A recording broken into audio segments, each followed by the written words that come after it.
All right, let's do this. We got something cool to look at today that I want to make abundantly clear, but I just want to take a quick look at schedule. It seemed like the other day when I went in and graded, I think it was this hand-in homework. It seemed like when I went in and graded that, there was like only half of you had that turned in. That worries me a little bit. And then I'm going to try to shut up in time to give you a chance to ask questions today because you have a couple of things due today. Hand in homework number 3 that I want to pull up in a second.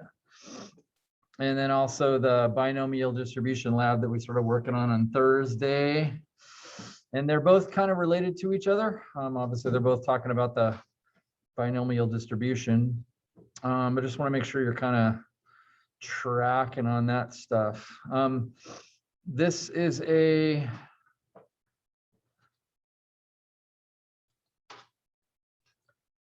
an awesome question. Hand in homework 3. And it's not terribly hard. I didn't say how how to fill this in. But this is a really practical question, and I'd really like you to learn something from this, because this is the kind of thing that you could get paid to know and understand. And so it's very similar to the lab that you were working on, except for I gave you a slightly different percentage.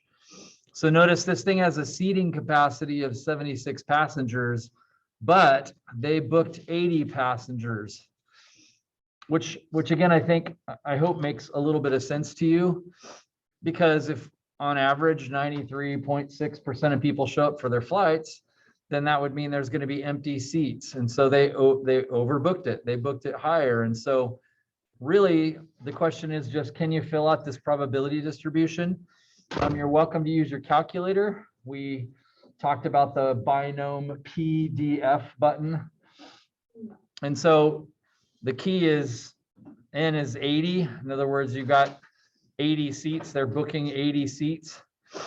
And so you're looking for all these probabilities. And so using the binom PDF button on your calculator, you could fill this chart out, but also showed you on the lab how you could do this using Excel as well. And of course, Excel is kind of cool because you can just copy it down and sort of get all these numbers for free. Again, you're more than welcome to just print this out and physically write those in. I don't care kind of how you do that. But then I'm just asking you some interesting questions, because all of these questions, everything that pertains to the binomial probability distribution function is based on, well, binomial, 2 opportunities. They either show up or they don't show up. There's two choices there. So can you fill out a probability distribution? And again, kind of like your lab, notice I didn't go all the way from 80 to 0, because that's not very likely. There's lots of kind of 0 probabilities. So the probabilities I had you display of the 0 to 80 are the ones that are kind of interesting. And then I asked you just a bunch of kind of questions that I hope you understand why I asked them. Find the probability that exactly 76 passengers show up, given that that's the capacity of the plane. In other words, what's the probability then that the right number of people show up for the flight? So I'm just asking, what's that probability right there? And then I asked another interesting question: what's the probability that the flight will be overbooked? In other words, more people show up than they have seats. And so, again, the question, I'm not asking you to comment on it, but the question is that a tiny probability, or is it a pretty big probability, like that's going to happen all the time? Or I asked the probability that there will be at least 1 empty seat. In other words, these are just questions you can ask and answer directly out of having this probability distribution figured out. So before we kind of go on and talk about chapter 7, do you feel good about that? Do you feel good about stealing that info straight out of your calculator? I have a question about number 3. So you feel good about getting the table filled out? Yeah. Okay. Yeah, go ahead. So what's the probability the flight will be overbooked? In other words, more people show up than you have seats. What probability am I asking for? Because I don't mean that to be a trick question. Also, I had a question because you said 76 passengers, the capacity is 76, but they booked 80. So I guess it's not confusing. Yeah. I don't know how to ask it. And that's part of why I'm bringing this up, and it's important to understand, as I said out loud, N is 80 here because they decided to book 80 people. It's not 76. And I think I could completely see that feeling like I'm not really sure which one that is. But it has to be kind of the maximum amount. So yeah, I want you to know that N would be 80 in this case because they decided to book 80. And so Maybe could you explain how to find the probability to be overbooked? So what does it mean to be overbooked? How many people have to show up for it to be overbooked? 77 or more. So you just add these 4 probabilities together. That's exactly right. And again, I hope you get 100% on this. I'll try to shut up in time today because on Mondays and Wednesdays now, when we have kind of our extra time to work, I don't want to teach you more algebra now. I want to give you time to ask questions about your homework assignment or ask questions about stuff like this. Just elaborate on it, give you more time to kind of process and try to soak and make sense of why these things are. I hope you see this as an incredibly practical question, and I'd really like you to understand it. And of course, like check your answers with me. You should get 100% on this. Okay, that's cool.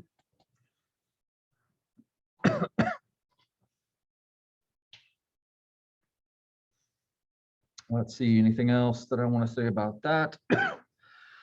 I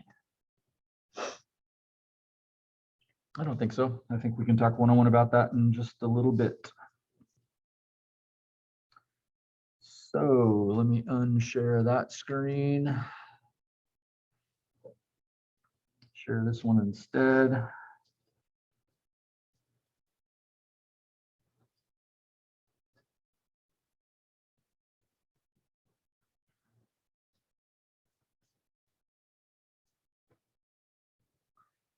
Cool.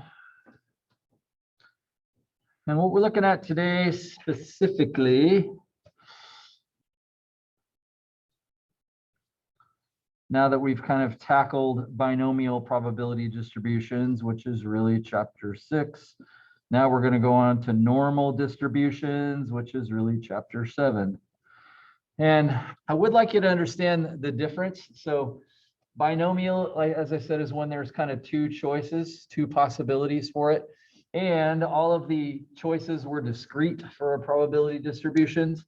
In other words, 80 people show up for the flight, 75 people show up, but you don't have 75.2. Everything there was discrete, sort of whole numbers. And so what we're going to look at is actually what happens if the data is continuous. Like what if there are decimals involved? What if your question pertains to decimals? And that's really what not a binomial distribution is going to be, but a normal. And I still would like to emphasize the fact that we're still talking about probability. This isn't something that's going to necessarily be an assignment question, but probability in the sense that we're trying to predict the future. We're just trying to guess what's going to happen, and we're not really sure. And we're making an educated guess based on just how we understand probability works. And so with respect to the airplane, we're trying to make an educated guess about if 93% of people show up for their flights, we're trying to make up a distribution to kind of guess, make an educated mathematical guess about how many people are going to show up and overbook the flight accordingly so that we can make, 400 extra bucks. As I said, if it was a 76 airplane flight and you book 80 people, you just booked 4 extra people and they're 400 bucks each. That means every single plane that takes off has got an extra 1,600 bucks that was made. And so if you're sort of lucky, and although you booked 80, 76 or less actually showed up, then you actually made 1,600 more bucks and everybody's happy. Everybody showed up. Everybody that wanted to fly that day or everybody that could fly had a seat. You got lucky. But remember that the question is, well, what if you lose? What if 77 people show up for the flight and now you got it overbooked, and so then you got to ask somebody to take an extra flight and so forth. It's like you got to kind of plan for that. So we're still trying to predict the future. We're trying to make an educated guess about what's going to happen. And have your note sheet open because there's a couple of commands we're going to look at today, normal, CDF, and inverse normal, and we'll talk about those on your calculator and how to get your calculator to spit those things out. But I just want you to have a really good sense. We have really today and tomorrow, but I want you to have a really good sense of what this is and why it works the way it does. So in 7.1,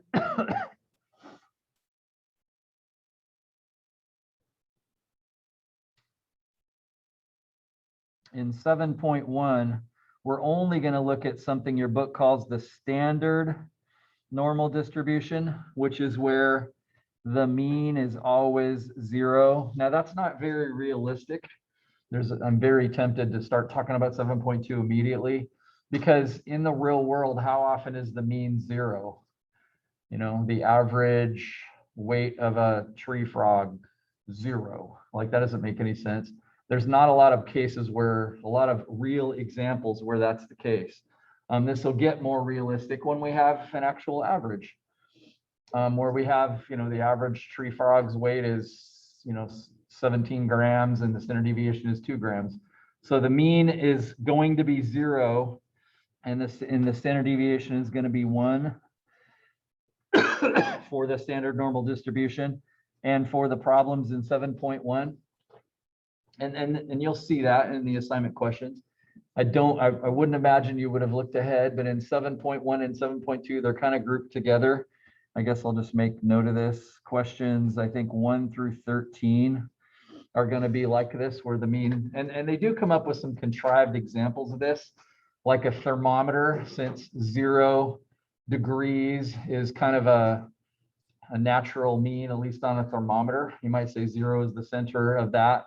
So there's a bunch of kind of lame examples in the book questions where the mean is 0 degrees and the standard deviation of these thermometers is 1 degree. And so, they try to come up with something that sort of makes that make sense. But really, the main thing is just to understand the shape of this thing.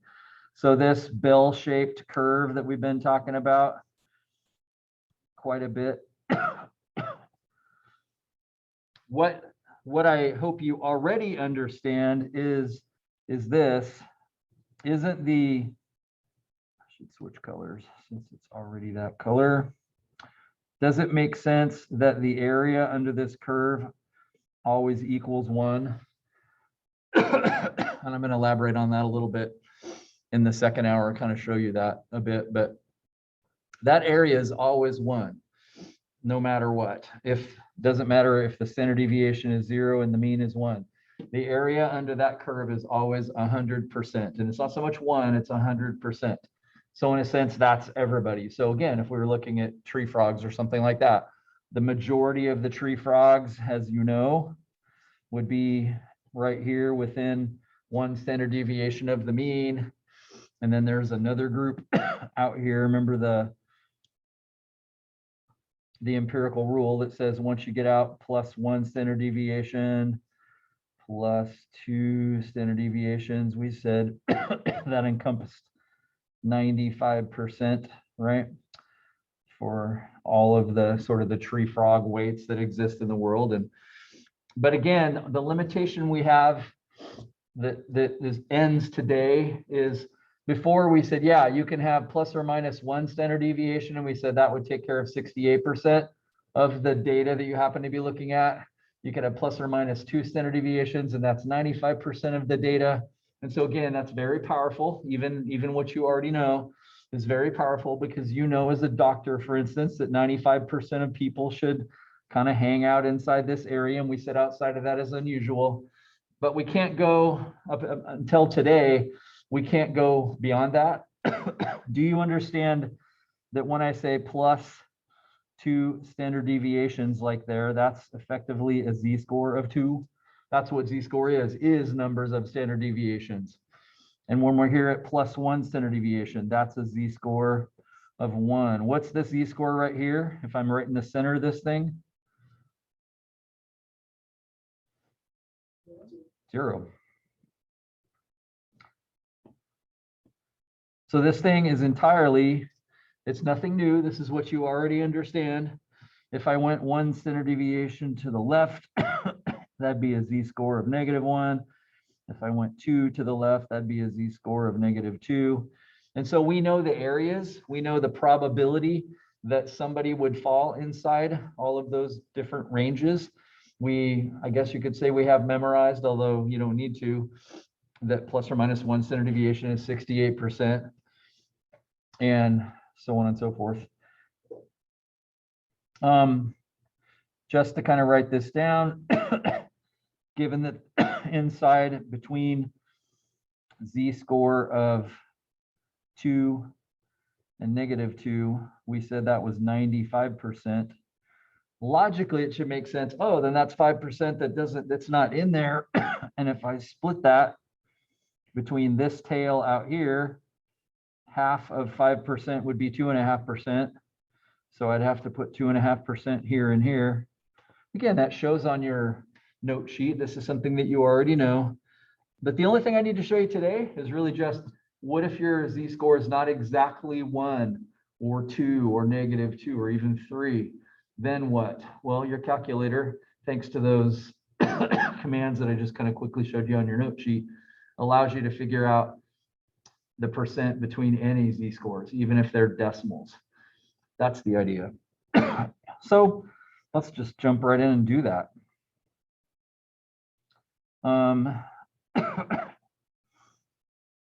Let's say this was a z-score of, well, I guess this is labeled here.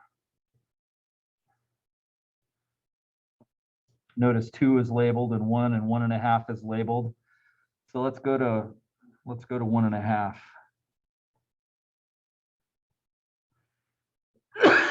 And let's go down to 1/2, z of -1/2.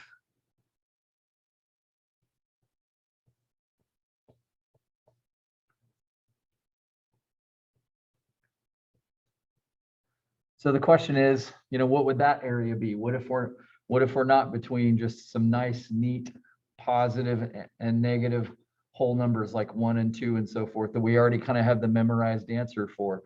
What if you were interested in a z-score between -0.5? And again, you should have a sense that if somebody has a z-score of -0.5, that means they're below the mean, but they're not way below the mean. Remember, you got to be -2 to be kind of approaching unusually far away from the mean. So this is not unusually low. This is also not unusually high because it didn't make it to 2. What would you estimate that percent to be, given the entire area under the curve is 100%? If you were just to guess, and that's definitely all I'm asking here, what does that look like to you? Do you think it's half? Do you think it's a little more than half, a little less than half? What do you think? I'd say it looks a hair more than half. I'd agree with that. I'm not exactly sure how much. So take a look at this on your note sheet. That's not their note sheet. This is your note sheet. And bust out your calculator. Did you find a calculator, by the way, Tisha? Sweet. Notice this first command, and I really want you to take your time with this because it's one of the neatest takeaways of this class, returns the probability between some limits. And I like that I use the word probability in the note sheet. It's not just a percent. It's a guess. It's a prediction as to kind of what percent of people would fall inside that range, or tree frogs, or whatever it is you're studying. So ultimately, the mean and the standard deviation do not have to be 0 and 1. They're just going to be 0 and 1 here in chapter 7.1. For before the week is over, though, we'll let that be a lot more realistic. And so what command is that? Normal CDF. Normal, because the shape of the curve that we're looking at is normal, and CDF is cumulative distribution function. And the reason it's cumulative is because we're adding a bunch of them up. We're adding up all the areas between those two shapes. And just like in the previous section, binomial PDF, we found that in the distribution button of the calculator. We're going to do this exact same thing here. So normal CDF, I'm going to switch screens. Let's see, how do I do this so everybody sees this?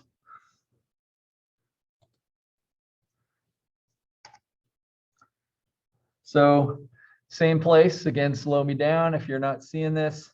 Right above variables, it says distribution. So I'm hitting second distribution. And you may remember that binomial probability distribution was way down at the bottom of the screen, like you had to go hunting for it. But notice you don't have to hunt very far. But notice there's normal PDF and normal CDF. We're looking at normal CDF. That's very important. So the two things we're looking at today are these two right here, normal CDF and inverse normal. So this is really easy. So go to normal CDF and your note sheet shows the syntax of this. Some of your calculators are going to ask you for this, so you sort of can't screw it up. Others of you have got to kind of pay attention to this. It depends on what your calculator is. But notice what I'm putting in here.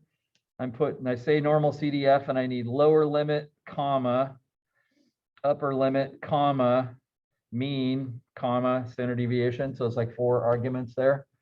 So our lower limit was negative 0.5. because we said our lower z-score was negative 0.5. And by the way, when you're entering a z-score, like a z-score has already calculated the mean and the mean to be 0 and the standard deviation to be 1. So let's see, Adam, I can't remember what my calculator asks for. I think mine asks me the questions because I have a 84 plus. So normal CDF, lower limit, upper limit. See how mine's asking me the questions? So it's like I don't have to know the syntax. It's sort of asking me what to type in. I think if you have an 84, yours is the same way. If you have an 80, and I suggested you have an 84 for this class. If you have an 83, I think you just have to kind of look at that and remember it. So my lower limit z-score was negative 0.5. My upper limit was 1.5. And notice my mean and standard deviation already typed in is 0 and 1.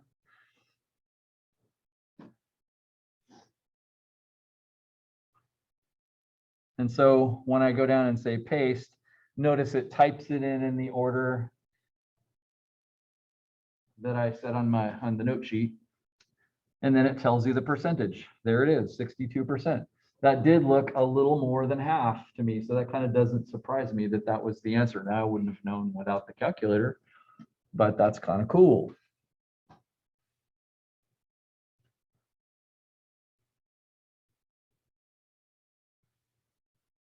So basically using this kind of method, we can come up with a z-score ourselves and kind of nail any two numbers. I mean, we can figure out any percentage of people. Let me give you maybe a better example. Your assignment is actually not going to make something, I don't know if this interesting is the right way to say it, but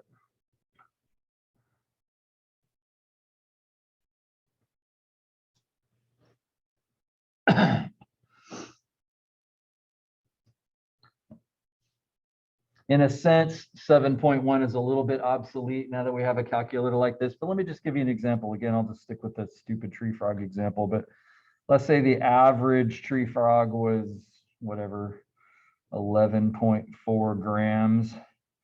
And the standard deviation was 2.2 grams.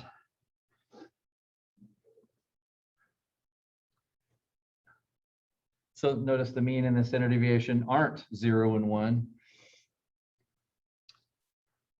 And what you were curious about is what percent of these frogs would weigh between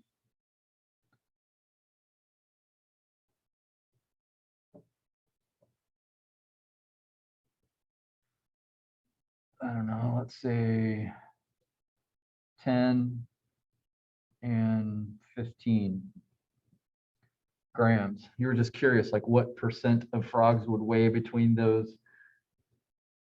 So in the language of 7.1, what you'd have to do is convert those to z-scores. Now, what's kind of cool is you don't have to, in 7.2, there's no reason I couldn't just type in the mean and the standard deviation as 11.4 and 2.2. I don't have to type in 0 and 1. Does that make sense?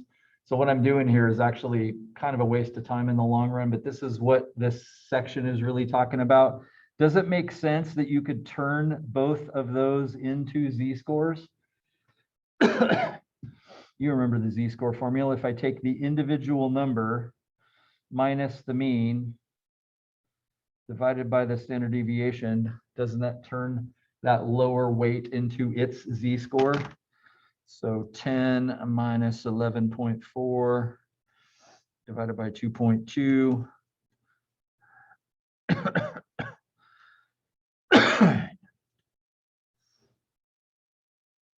I got approximately negative 0.64. So that's kind of my lower z-score. And then that upper one, 15 grams minus the mean divided by the standard deviation. Isn't that how z-score works? That gives me 1.64, approximately 1.64. So by turning those into z-scores, basically now I can think of this as, well, the standard normal distribution. Standard meaning I can now think of the center of this as 0 and the standard deviation is 1. So 1.64, let's see if this is 1.64 would be about here, all right? If that's 1 standard deviation and 2 standard deviations, there's about 1.64. And if this is -1, then negative 0.64 would be about there. So since I turned that into z-scores, does it make sense I kind of cleansed it of its mean and standard deviation? Again, for us, because we have these cool calculators, this is kind of a waste of time because I could have answered this question without ever turning these into z-scores. But that's the point of this section. That's what you need to understand. A z-score is turning it into a standard normal distribution where the mean is at 0. Because now when you say, hey, look, this heavy frog here, 1.64, you now know that that is not unusually high because it's not over 2. That's the idea behind a z-score, is it's cleansed of everything now, and all you need to know is the number for the z-score, and you know everything you need to know. If your z-score is 2.1, that means you're unusually high in whatever measurement we're talking about. You don't need to know anything else other than just a z-score. So a z-score takes the mean and the standard deviation and kind of turns it into just a number. So in the language of this section then, could you type that into your calculator and figure out what % is? That is, and that also that looks about the same size as kind of the last problem, roughly. So we said the command was normal CDF. We said we put in the lower limit, comma, the upper limit. And because this has been cleansed of its mean and standard deviation, I can just leave that as 0 and 1 for the mean and the standard deviation. What's my calculator? What does your calculator say that is? Just second distribution. Again, there's normal PDF and CDF. You got to be a little careful to use the right one. Negative 0.64, 1.64. I got 0.688 for that.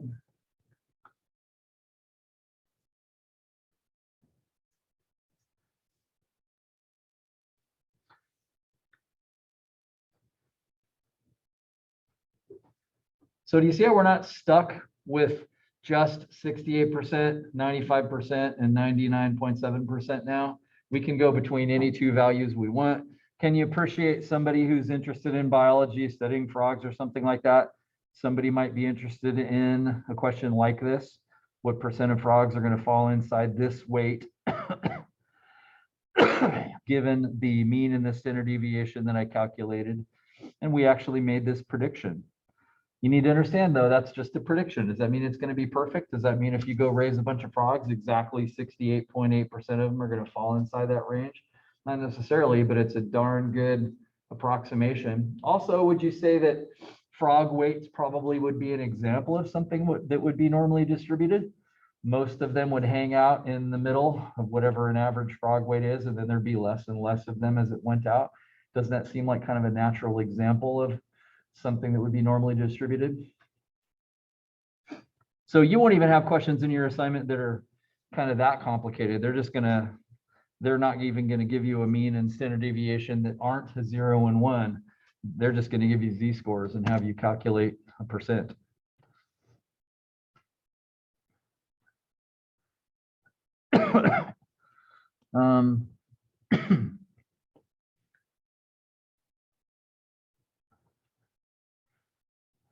So let's do something that's a little bit trickier. What if I said a z-score of, let's see, this would be 0.5, a z-score of 0.6, but instead of down to some value, what if I said kind of that way and forever? So it was just less than a z-score of 0.6.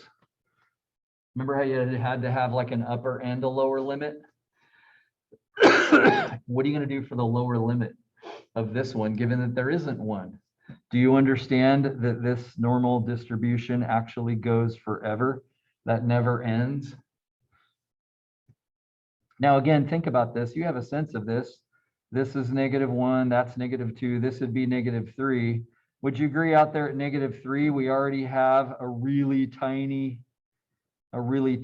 area out there? So it's like, how far do I need to go out there to get this question right? Remember, we're talking about standard deviations. So, you know, how much past -3 do I need to go?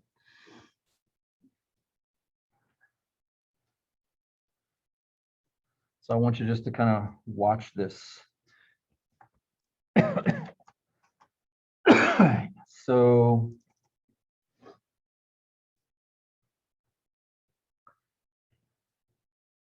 second distribution, normal, not PDF, but CDF. Lower limit, I don't know what to say there, but upper limit we said was, it doesn't let me leave there. Let's see, would you say that -5 standard deviations? That's pretty far out there, that the graph is basically flat out there and that's far enough? I'd say the answer to that is, yeah, that probably is. So I want you to watch this in action though. And so we said the upper limit was 0.6. And so what's that area? I mean, I guess I'll switch back really quick. What would you estimate it to be based on this drawing? Well, you certainly should say this half over here is 50%, right? So it should be more than that. And then the question is just how much am I adding to 50% for that chunk right there? You know, again, I'm just guessing. I don't need to guess. I got a calculator. What does the magic machine say that area is?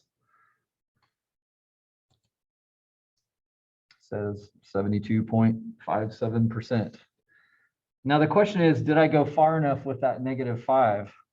So I'm going to redo this, but what if I said, no, that's not far enough. I think I should go out to -6. Do you think that'll make a difference? Did it? Very little. As far as MyOpenMath is concerned, and as far as if you read your book, they're going to say to put some gigantic negative number out there. If you want to, great, go for it. Say -999 if you want to. Is that going to make a difference? Well, I guess maybe a tiny amount. You know, is it exactly the same? But look how many decimal places they're all the same as. So to be safe, yeah, just put some big negative number. So you have to give an upper and a lower limit. Some of the problems though are just going to say less than a certain number, and you have to provide that other limit yourself. So as long as it isn't asking for some ridiculous amount of accuracy and rounding, then it kind of doesn't matter what you put, as long as you understand what standard deviations are. If you understand that 3 is already pretty flat, then you don't have to go super far past 3 and you totally have the idea. To be safe, well, why not stick in 8 or something like that? So you tell me this then.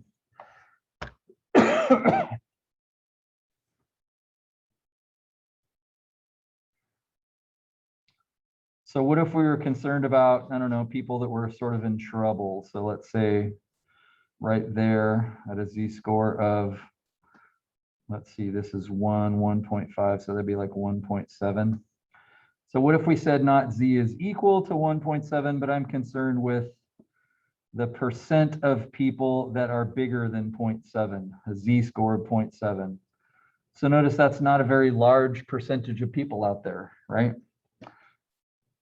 What does your calculator say that area is? Remember, you're being asked for an upper and a lower limit. It's a good idea to draw a picture like this, even if until you kind of get good at picturing this in your mind. Because when you draw a picture like this, you can see that, oh, in this case, this is my lower limit. My lower limit is the 0.7, and then my upper limit is way out there somewhere, right? I can see it visually. Last time, this was my upper limit. The one to the right is always going to be your upper limit.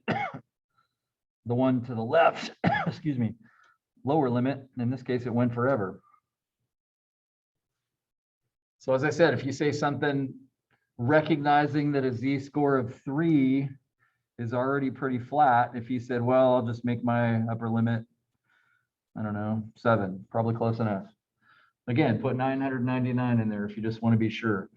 You can miss my open math questions sometimes if they say round to 4 places or something like that. So play around with that a little bit so you have a sense of that. Again, you should be kind of roughly able to estimate this. Didn't we say, just to reason a bit with you here, didn't we say a second ago, don't we already kind of have memorized that above 2 is 2.5%?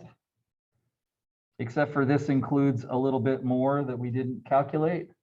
And so it must be a little over, I don't know, I'm guessing like 3 or 4%, somewhere around there. Just guessing, I don't really know.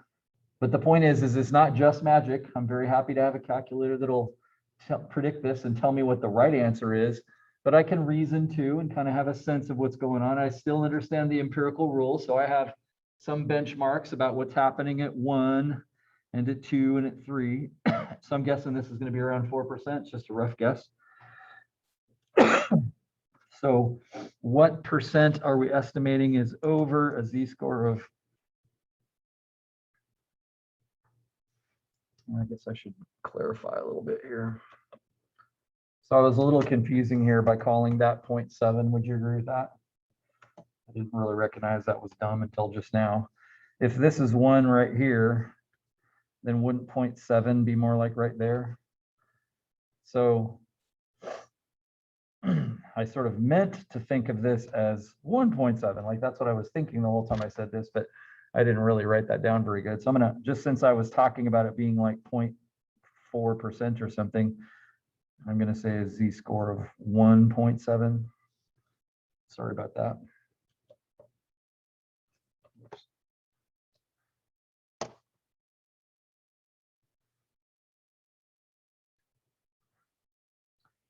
Again, I've showed you this before, but right above enter is entry.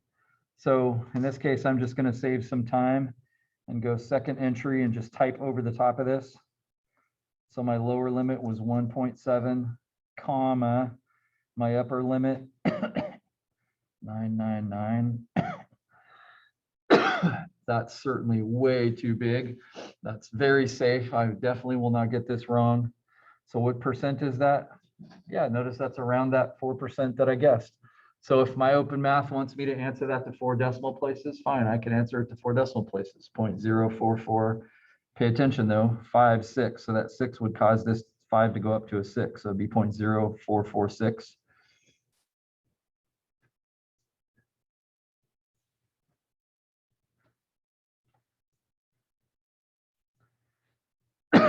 Okay.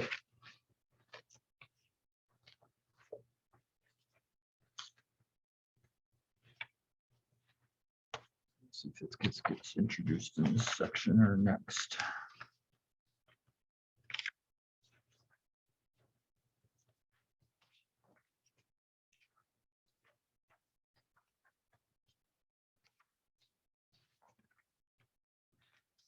Okay, so what about going the other direction? What about, and what do I mean by that?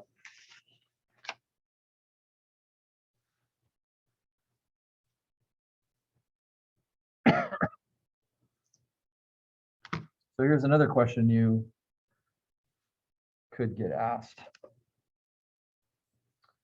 We saw this.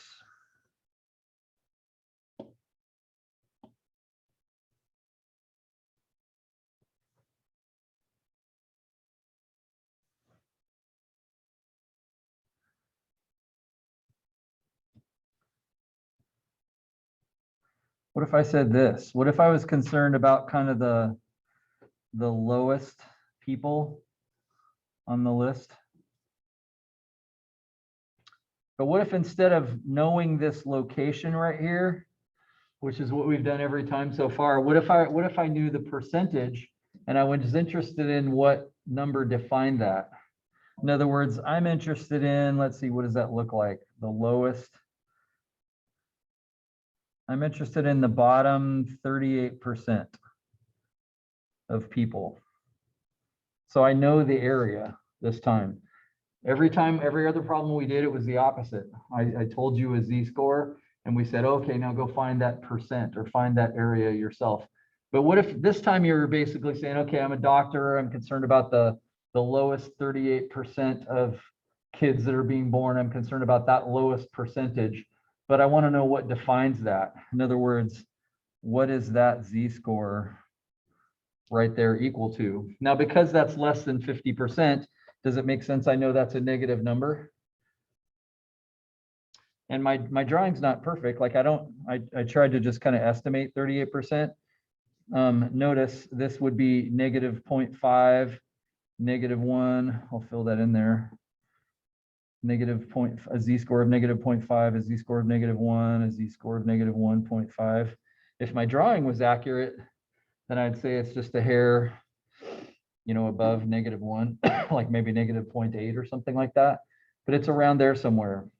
Well, how do I get it to do this? Well, I could just guess. Does it make sense? I could say, well, I'll just guess a Z-score of negative 0.8. And so I'd be from negative 0.8 all the way down to negative 999 or something. And then I could just kind of hope it said 38%. Does that make sense? Let's do that really quick. So if I use the same exact command that I was just using, normal distribution, and I said from negative, I'll just say 99 up to, let's see, what did I guess? Negative 0.8, negative 0.8. And I'm basically hoping to get 38%. Notice my guess was terrible because that's not even close to 38%.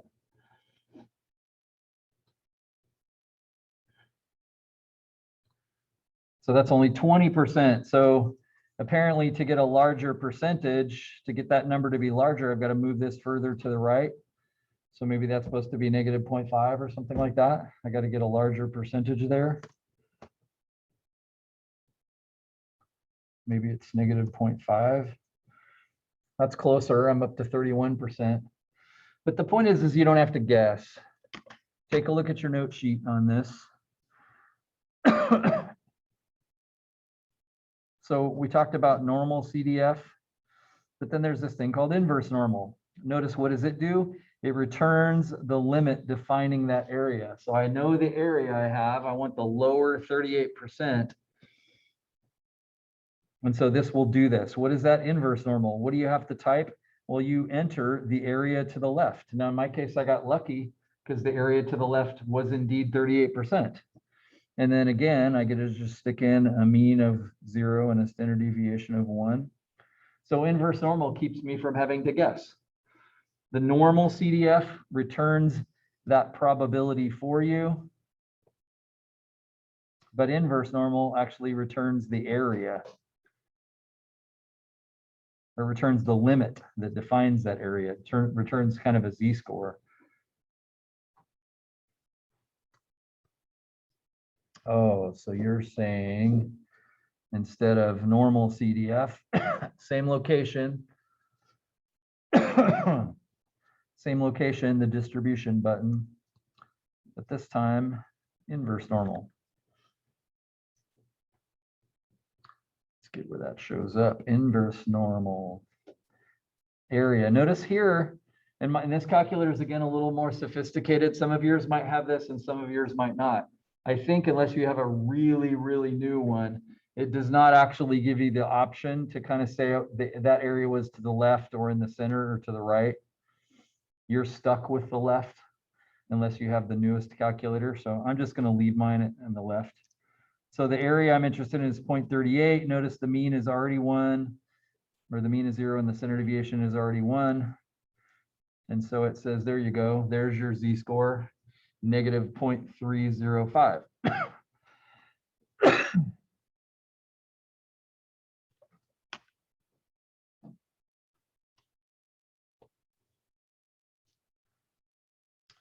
So I said inverse normal 0.3801, and that returned negative 0.305.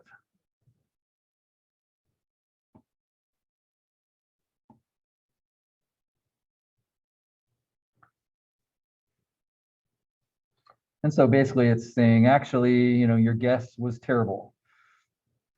0.305 is here, maybe more like here. So it's saying, no, you'd have to be, there in order for the area to be 38%. Fine. So again, what's kind of powerful about that is now I have a number. Now I have kind of a z-score number that tells me when a kid is, if the kid is below that, if a kid's below that z-score, then I know they're in the bottom 38%. So what about this? What if I was interested in not the bottom 38%? What if I was interested in the top 10%? Again, this could be a good thing or it could be a bad thing. If this was some kind of a health number, cholesterol or something, then this maybe wouldn't be so good. What if I'm interested in that z-score right there that defines the top 10%? I know an area. Now again, is my drawing accurate? Notice I drew it at about 1.5, a z-score of 1.5. I didn't really put a lot of thought into that.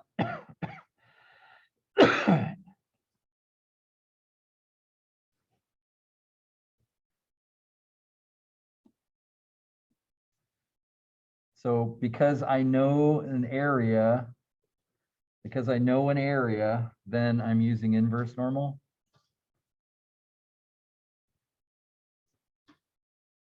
Anybody know why this isn't going to work? 10% is 0.1. Why is that not going to work?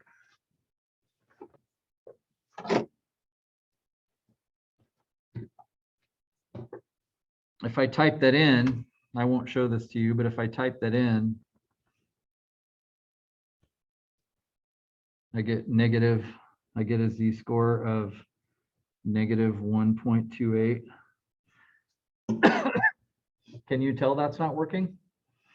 Are you just pushing buttons? The top 10% doesn't have to be a positive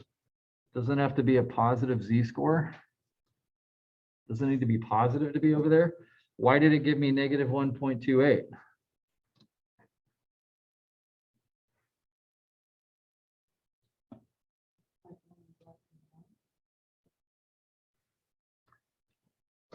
Because this button only works. Like, how does it know?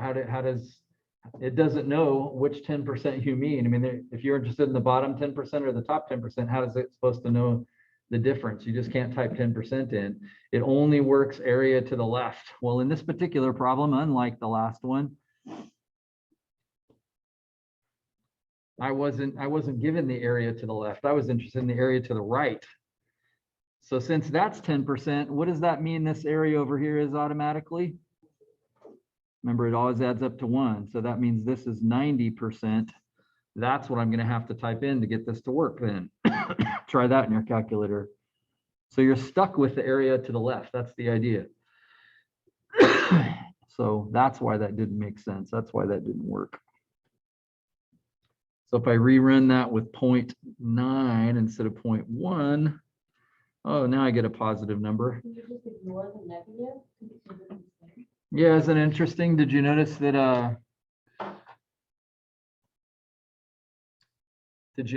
it gave me the exact same answer, except for one was negative and one was positive? Is that a coincidence?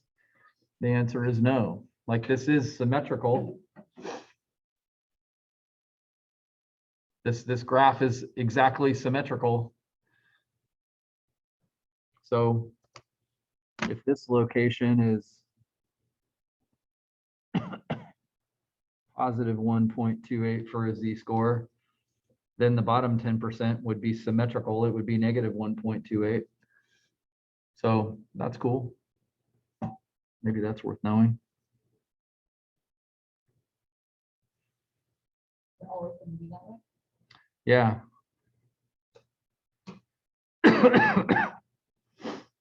So what about this? What if you're interested in kind of like the middle 80%?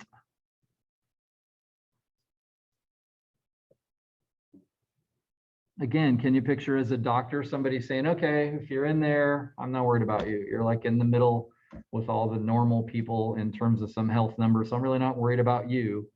I want to know what number defines, what z-score defines that location, and what z-score defines this location. This seems really hard now because I thought given again that we know this area, we're going to have to use inverse normal, but inverse normal only works area to the left, and 80% is not the area to the left.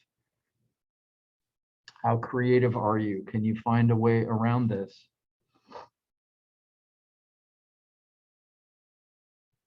I'm going to change that number to something else just to make it not. So I'm concerned about that 90%. So you can't type 90% in. If you do that, you're going to get, well, the area to the left would be 90%. You're going to get the same thing we just got a second ago back here if you type 90% in. But again, stare at the picture a little bit. Don't you know that the area under the whole thing is 100%? So if that's 90, doesn't that leave 10% for the two tails? So wouldn't that be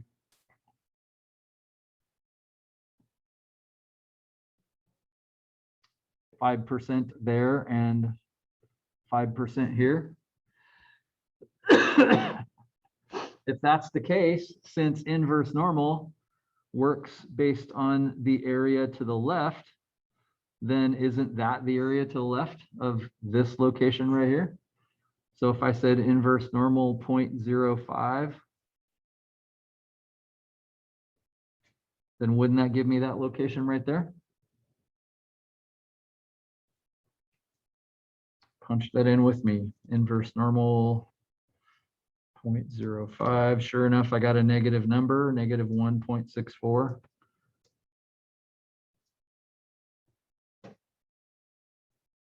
That looks about right. So again, as a doctor, if somebody has a z-score that's 1.64 or higher, in other words, anywhere up here, then I say, oh yeah, you're in the middle 90%, you're fine. But if their z-score is less than that, now I'm a little concerned about them. How am I going to get this one up here?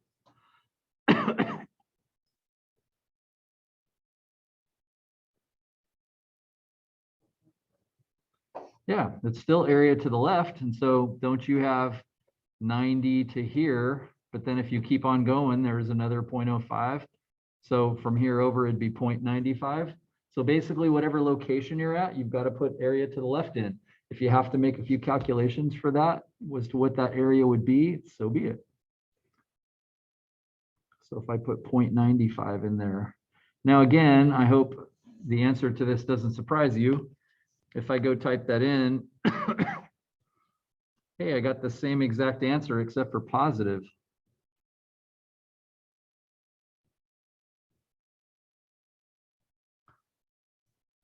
I shouldn't be surprised by that because isn't this symmetrical? So if this score over here was negative 1.64, then I'm not surprised this symmetrical location, they're in exactly the same location. I'm not surprised those are the exact same answers. Matter of fact, if I knew that ahead of time, I didn't have to do this twice. I could have got one of them and then I'm done. I know the other one's just the positive version of it.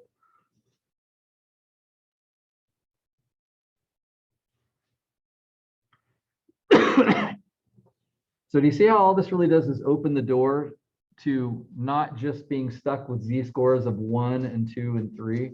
I can now have z-scores kind of anything.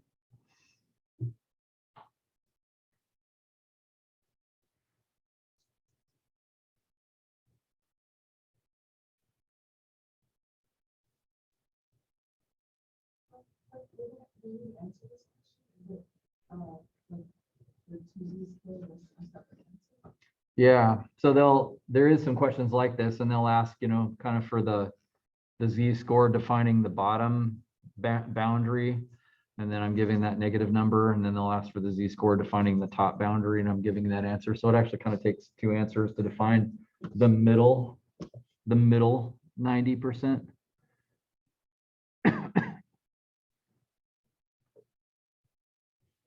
Now, perhaps if you've had kids, a number of you have had kids and are raising them right now, perhaps you're familiar with something we haven't talked about yet called a percentile. What percentile is my child in terms of their height or something like that? What does it mean if your child is in the 97th percentile? Somebody have kids and knows the answer to that? Yeah, that means basically they're taller than 97% of kids, which automatically means there's 3% that are taller than them. Does that make sense? So it's defining where you land. And so a percentile is kind of like the 5-number summary where we broke things into quarters, except for this breaks it into hundreds. So this is really accurate. Now you're not just saying they're in the top 25% of tallest kids, they're in the bottom 25% of shortest kids. You're literally saying kind of exactly what percent they're at. So 97th percentile, wow, my child is really tall. So does it make sense if I drew a picture of that? Then that might look something like this.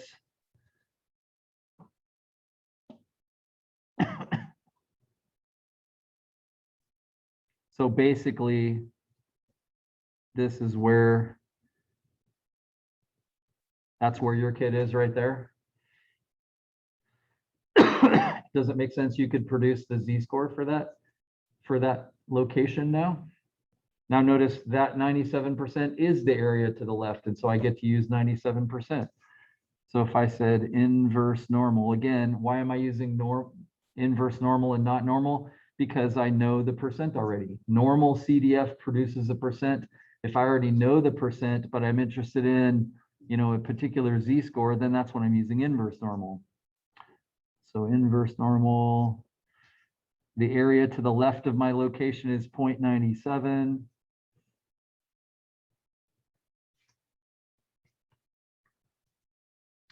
So I punch that in and I get approximately 1.88.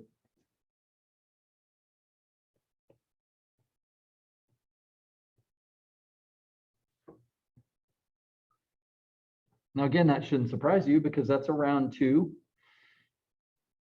That's approximately a z-score of 2. And 97% is one of the things we, roughly recognize on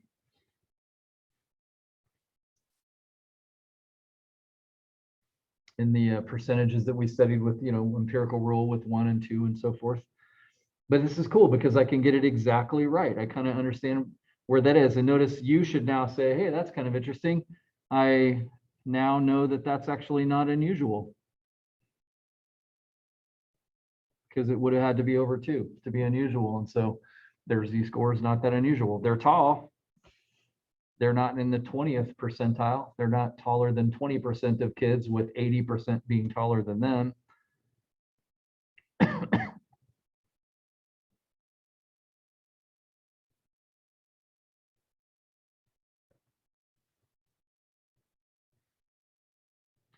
Now, again, I won't go into this until, and we'll probably get it, we'll probably get into this a little bit tomorrow, but does it make sense that this would be a way more interesting question? I mean, really what we're going to do in 7.2, if I said inverse normal,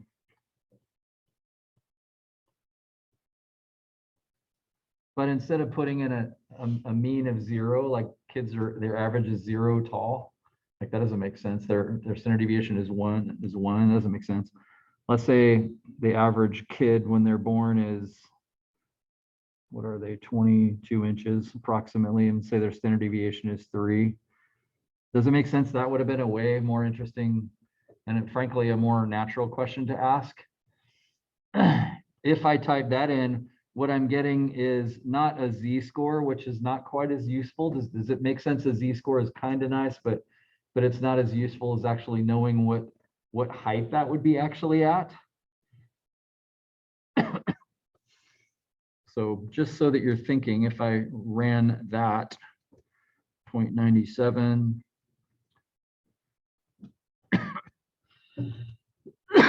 22 and 3, what I get in this case is 27.6 inches, which that's more useful than a Z-score. Does that make sense? Because now I'm saying that height is what goes with this location right here. So any kid taller than that would be in the top 3%. Any kid lower than that would be in the bottom 97%. I'd rather have this number than a Z-score. Z-scores are kind of cool, but I think this will make even more sense to you when we get into 7.2. To that end, I hope the assignment for this is pretty quick and straightforward. So let me show you just one thing that I think I quickly showed you the other day, but just and then I want to shut up and kind of give you a chance to maybe look at your homework or ask me questions about your hand-in homework that's due, those kinds of things. Let's see. Stop sharing this screen.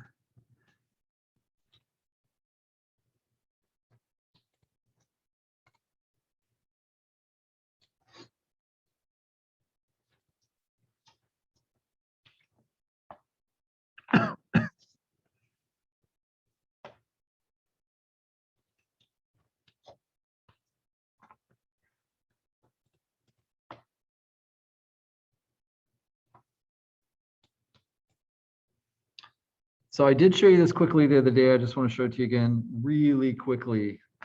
Just so you have some sense of the mathematics behind this.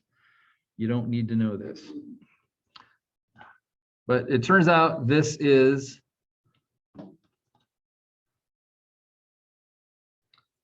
actually the mathematical equation. Isn't it weird that somebody came up with a curve, the area under which is always 1? I mean, is that really, how did somebody come up with an equation like that?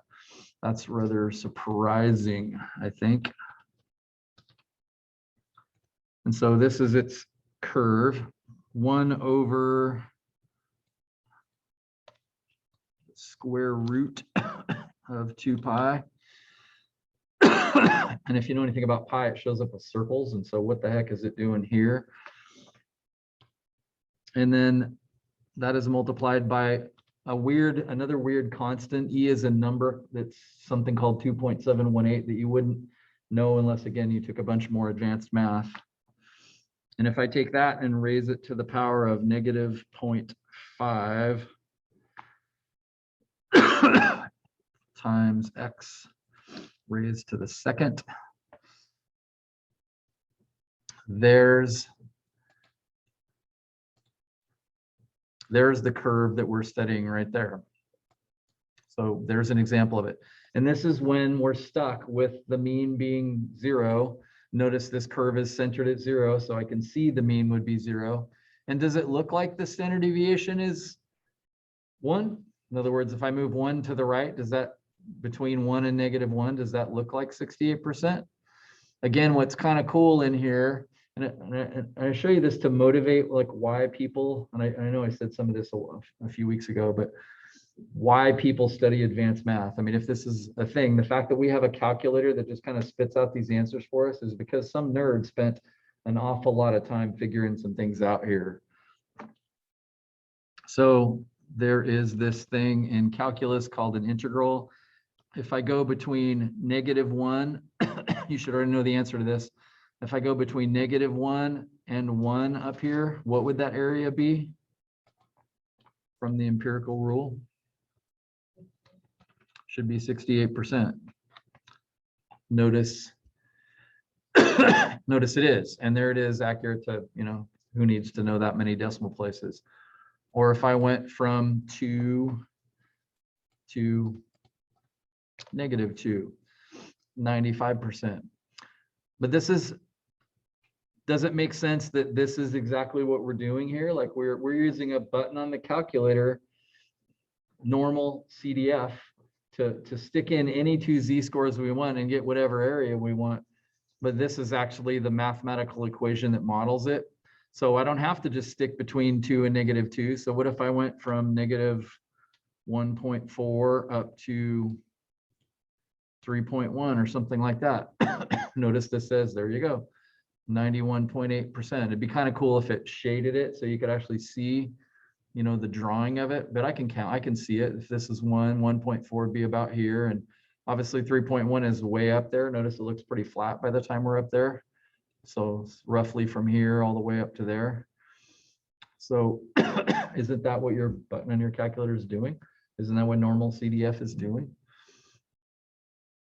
So that's just kind of neat to see.